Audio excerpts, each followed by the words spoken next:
Good morning everyone.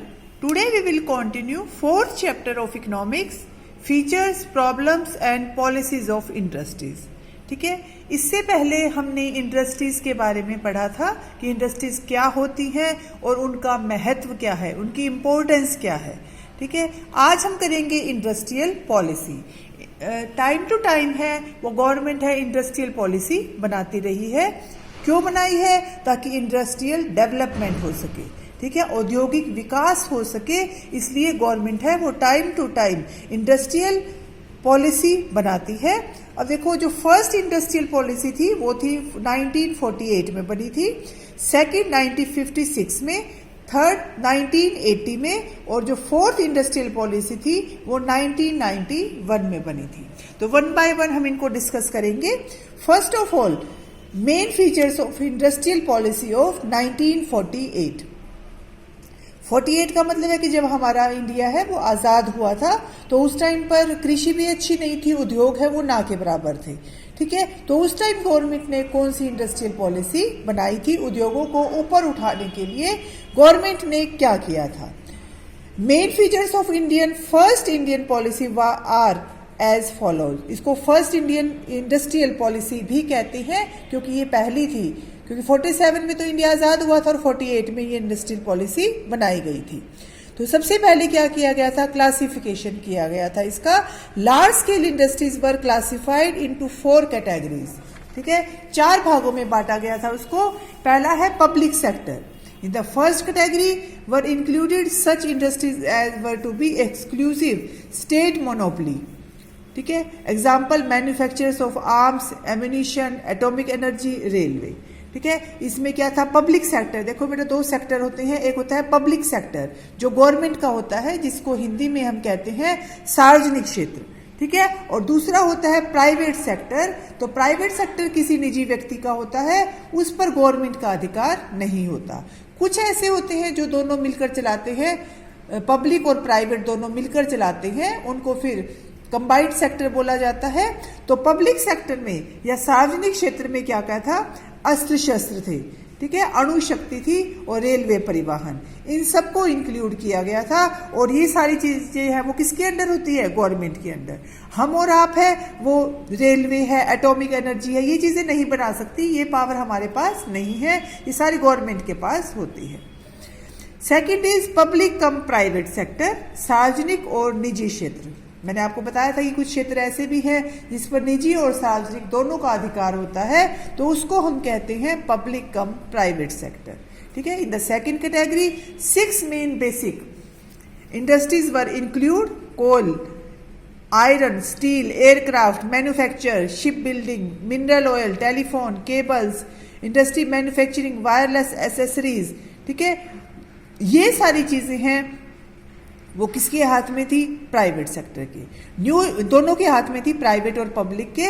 लेकिन new units in these industry will be set up by the public sector. लेकिन अगर हमें कोई नई यूनिट लगानी है, कोई नई इकाई लगानी है, तो वो सिर्फ गवर्नमेंट लगा सकती थी.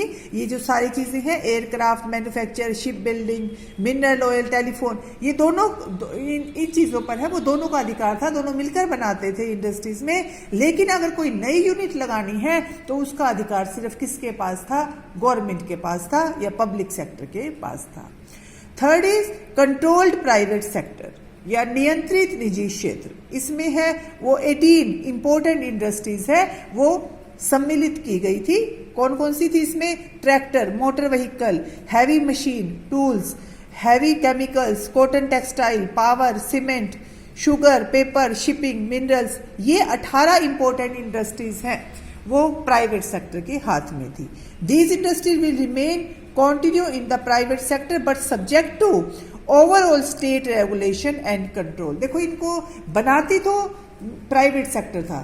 ठीक है, ये इंडस्ट्री थी वो प्राइवेट सेक्टर की थी, लेकिन गवर्नमेंट का इनके ऊपर कंट्रोल था. पूरा रेगुलेशन है वो गवर्नमेंट के हाथ में थी. गवर्नमेंट से हम लाइसेंस लेकर या उनकी अनुमति से ही हम उत्पादन को कम या ज्यादा कर सकते थे. Fourth, private and cooperative sector. ठीक है, प्राइवेट और कोऑपरेटिव सेक्टर का मतलब है निजी और सहकारी क्षेत्र. इसमें क्या आता है? शेष सभी उद्योग रखे गए जिन्हें निजी स्वामित्व और सहकारी आधार पर चलाया जाएगा. इस पर निजी भी अधिकार होगा और सहकारी कोऑपरेटिव सेक्टर है वो भी इसी में आ जाएगा। It was also declared that if the performance of any industry was not satisfactory the government would have the right to interfere in its functioning. इसमें यह भी निश्चित किया गया था कि अगर कोई उद्योग है वो संतोषजनक कार्य नहीं करेगा, सेटिस्फैक्ट्री काम नहीं करेगा, तो उसके कार्य में सरकार को हस्तक्षेप करने का अधिकार होगा। तो मतलब कहने का मतलब यह है कि कोई व्यक्ति है 1948 में अपने लेवल पर कुछ नहीं कर सकता था, गवर्नमेंट की इंटरफियरेंस है वो रहती थी, गवर्नमेंट का जो कंट्रोल है वो रहता था उस टाइम पे। ठीक है, और जो अब ये तो फर्स्ट पॉइंट था, उसके जो पार्ट्स थे, अब सेकंड पॉइंट है इसमें cottage and small scale industries, या इसको हम कहते हैं लघु और कुटीर उद्योग। लघु और कुटीर उद्योग वो होते हैं जो परिवार के सदस्य छोटी सी पूंजी लगाकर अपना कार्य शुरू करते हैं। ठीक है, तो उसको हम लघु और कुटीर उद्योग कहते हैं। कम पूंजी लगाकर किए जाते हैं तो गरीब फैमिली होती है वो मिलकर कर लेती है ताकि उनको प्रॉफिट मिल सके। जैसे जैसे उनका प्रॉफिट बढ़ता जाता है वो अपने काम को बढ़ाती जाती है। इस नीति के अंतर्गत लघु और कुटीर उद्योगों को महत्व देने का निश्चित किया गया। स्थानीय साधनों के प्रयोग, उपभोक्ता वस्तुओं के उत्पादन में कार्यकुशलता प्राप्त करने और अधिक रोजगार उत्पन्न करने के लिए इन उद्योगों के तीव्र विकास पर जोर दिया गया। देखो ये कम पूंजी से स्टार्ट होते थे ये। ठीक है, तो गवर्नमेंट ने इनको बहुत आगे बढ़ाने की कोशिश की कि तुम आपस में 2 परिवार या 1 परिवार या 5 परिवार मिलकर है वो कोई कार्य करो। शुरू में प्रॉफिट है वो कम आएगा, उसके बाद है वो बढ़ता जाएगा profit. Great stress was laid on the rapid development of these industry in order to utilize local resource and generate greater employment opportunities।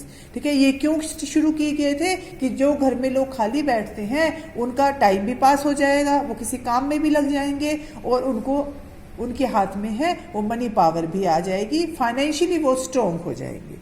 ठीक है, तो ये बेटा आपको ये वाला टॉपिक प्रिपेयर करना है 1948 की जो इंडस्ट्रियल पॉलिसी